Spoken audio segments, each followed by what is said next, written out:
লিঙ্কটিতে click করলে এরকম একটি ইন্টারফেস শো হবে।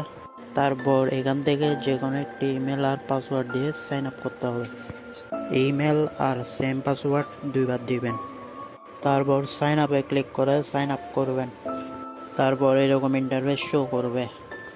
যে ইমেল আর পাসওয়ার্ড দিয়ে অ্যাকাউন্ট ক্রিয়েট করছেন সেই ইমেল আর পাসওয়ার্ড দিয়ে লগ ইনে ক্লিক করবেন। তারপর এরকম একটি ইন্টারফেস শো হবে। শুধু অ্যাকাউন্ট ক্রিয়েট করলে হবে না, হোয়াটসঅ্যাপও কানেক্ট করতে হবে, না হয় পেমেন্ট পাবেন না। স্ক্যানে ক্লিক করে লিঙ্ক উইথ ফোন নাম্বার এখানে ক্লিক করবেন।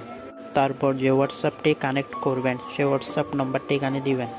তারপর গেট কি এখানে ক্লিক করবেন। তারপর কিছুক্ষণ লুট নিয়ে এরকম একটি কোড ওরা দিবে। এখন যে মোবাইল নাম্বারটি দিয়েছেন সে হোয়াটসঅ্যাপে যাবেন। তারপর থ্রি ডট এখানে ক্লিক করবেন। লিঙ্ক ডিভাইস এখানে ক্লিক করবেন। তারপর লিঙ্ক অ্যাড ডিভাইস ক্লিক করে ইউজ মোবাইল ডাটা, তারপর আবার এখানে ক্লিক করে তারপর যে কোডটি দেওয়া হয়েছে সেটি এখান থেকে দেখে বসাবেন। তো এভাবে কোডটি বসিয়ে দিবেন।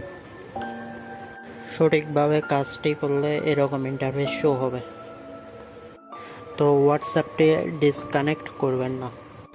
আর প্রুফ হিসেবে অ্যাকাউন্টটি যে ইমেল আর পাসওয়ার্ড দিয়ে ক্রিয়েট করছিলেন, তো জব প্রুফের এখানে এসে সে জিমেল আর পাসওয়ার্ডটি এখানে লিখে দিবেন।